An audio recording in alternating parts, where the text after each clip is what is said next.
na si Tropical Storm Kia po na may international name na Noul. Ito pong Noul ay contribution ng Democratic People's Republic of Korea na ang ibig sabihin ay red sky. So makita po natin mula sa pagiging tropical depression, isa na pong tropical storm ang bagyong Kia po. Sa ating latest satellite images, makikita po natin ang huling lokasyon ng bagyong Kia po. Yung sentro po nito ay huling namataan as of 4 a.m. sa 345 kilometers silangan ng Aparis sa Cagayan. So lumakas nga po ito at isang tropical storm at ang kanyang lakas ay nasa 65 kilometers per hour, yung pinakamalakas na hangin malapit sa gitna, at ang pagbugso ay nasa 80 kilometers per hour. Kumikilos po ito si tropical storm Kia po pa west northwestward or pakanluran hilagang kanluran sa bilis naman na 30 kilometers per hour. Makita niyo po no, yung lawak po ng kaulapan na dala ng bagyo ay nakakaapekto lalong-lalo na sa may northern Luzon, habang patuloy pa rin ang epekto ng southwest monsoon o habagat. Kaya mapapansin nyo po halos ang malaking bahagi ng ating bansa ay naapektuhan po ng mga kaulapan mula sa bagyo at sa habagat.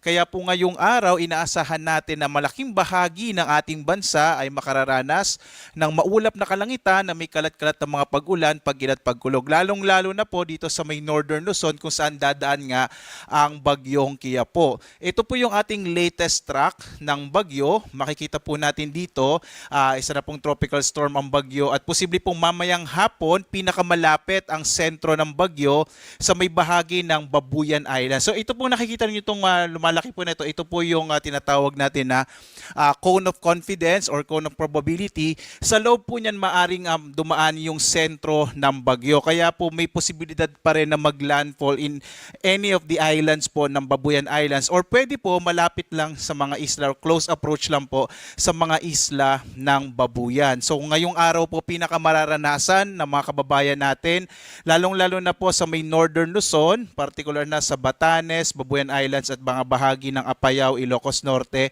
at Cagayan, ang epekto ng bagyo. Ito naman pong pabilog na ito po yung lawak ng bagyo. Ito po yung direktang makakaapekto po yung bagyo sa itong pong nasa loob nitong pabilog po na ito. Samantala, makikita po natin posible pang lumakas ang bagyo up to severe tropical storm. So ito pong simbolo na to ay severe tropical storm. So bago lumabas ng Philippine Area of Responsibility bukas ng madaling araw ay maaari po itong maging severe tropical storm. Ibig sabihin, pwede pa pong tumaas hanggang signal number 3 yung maaring itaas po natin at tropical cyclone wind signal.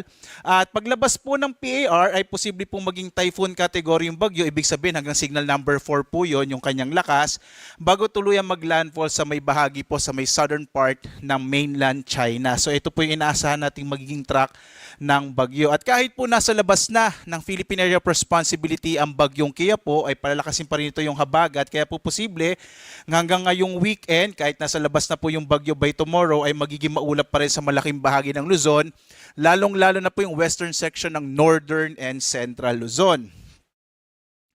Sa ngayon po, dahil nga sa bagyong Kia po na ngayon po ay tropical storm category na, ay may nakataas na po na tropical cyclone wind signal number 2. Mga malalakas na hangin po ito na maaaring dala ng bagyo. Ang mararanasan sa Batanes, northern portion ng mainland Cagayan, kasama ito pong Babuyan Islands, at yung hilagang bahagi ng Ilocos Norte. So makikita nyo po itong mga nakadilaw po na to. Ito yung tropical cyclone wind signal number 2. Samantala, signal number 1 naman sa nalalabing bahagi ng Cagayan, kabilang din ng Isabela, Nueva Vizcaya, gayon din po yung Quirino, Abra, gayon din po yung Kalinga, Mountain Province, Ifugao, Benguet, kasama po yung nalalabing bahagi ng Ilocos Norte, gayon din po yung Ilocos Sur, La Union, at gayon din yung northern and central portions ng Aurora. So mapapansin po natin mga kababayan, halos yung malaking bahagi ng Ilocos Region, Cordillera at Cagayan Valley Region ay may nakataas po na tropical cyclone wind signal number 2 at wind signal number 1. Muli po, pinakamararanasan natin yung bagyo ngayong araw, at by tomorrow po lalabas na yung bagyong Kia po sa loob ng Philippine Area of Responsibility. Samantala, kahit po yung mga lugar na wala pong nakataas na tropical cyclone wind signal ay maaari pa rin po makaranas ng mga pagbugso ng hangin dahil po sa pinagsamang epekto ng bagyong Qiapo at gayon din po itong southwest monsoon o habagat. So today, malaking bahagi natin masay makararanas po ng mga pagbugso ng hangin, lalong-lalo na po sa may area po ng malapit po sa mga baybayin at sa may mga kabundukan kung saan po exposed po sa mga pagbugso ng hangin. Bukas po, malaking bahagi din ng Luzon at Visayas, kabilang na rin yung Zamboanga del Norte at Davao Oriental, ay maaaring makaranas sa mga pagbugso ng hangin. Dulot naman po ito ng hanging habagat. Habang sa linggo, ang bahagi naman ng Ilocos Region, Zambales, Bataan, Occidental Mindoro at Calayan Islands ay maaari ding makaranas ng mga gustiness po, mga pagbugso ng hangin. Dulot po ito ng habagat. Samantala, as of 5 a.m. naman po ay may naka-issue po tayo na ito po yung ating weather advisory na ibig sabihin po nito, ito yung mga heavy rains po na nararanasan, na posibleng mararanasan po dito particular na sa ilang bahagi po ng ating bansa.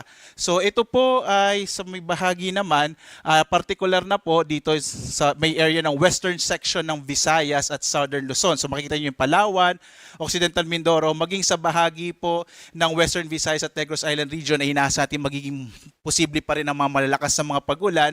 Habang sa may area ng Ilocos region, kabilang din yung Apayao, Kalinga, Isabela, Cagayan, makararanas din ng malalakas na mga pagulan na dulot naman po ng bagyong Qiapo. So sa mga lugar po na ito, kung saan naka-issue po yung ating weather advisory, iba yung pag-ingat po mga kababayan, no, sa mga potensyal ng mga flash floods and landslides. Samantala, inaasahan naman po natin by Saturday po ay posible naman ang mga pag-ulan pa rin sa may bahagi ng Ilocos region, gayon din po sa may area ng Apayao at Cagayan, dulot pa rin ng bagyo. So kahit nasa labas na po yung bagyo, posible pa rin yung mga pag-ulan sa may bahagi ng Ilocos Norte, Ilocos Sur, Abra, Apayao at Cagayan. At ang hanging habagat naman po yung magdadala ng mga pag-ulan hanggang malalakas sa mga pag-ulan sa bahagi naman ng Occidental Mindoro. Samantala po, ay naka-issue pa rin po yung ating gale warning. Ito yung babala natin sa malalaking pag-alon ng karagatan. Makararanas po ng hanggang 5.5 meters na mga taas po ng alon sa baybay dagat po or dito po sa may area, sa may coastal waters po ng Batanes, kasama yung Babuyan Islands. Gayun din po sa may area ng Cagayan, particular na yung mga bayan ng Santa Ana, Gonzaga, Santa Teresita, Bugay, Apari, Balesteros, Pamplona, Abulug, Sanchez, Mira, Claveria, Santa Pracedes. Ito po yung mga area maging sa Ilocos Norte, particular sa Pagudpud, Bangi at Burgos. Ito yung mga lugar po kung saan delikado pong maglayag yung mga sakyang pandagat maliliit na mga bangka sa mga baybayin po ng itong mga nabanggit nating lugar dahil magiging maalon po yung karagatan dulot po ng bagyong si Qiapo. At ang next update po natin ay mamayang alas 8 po ng umaga at patuloy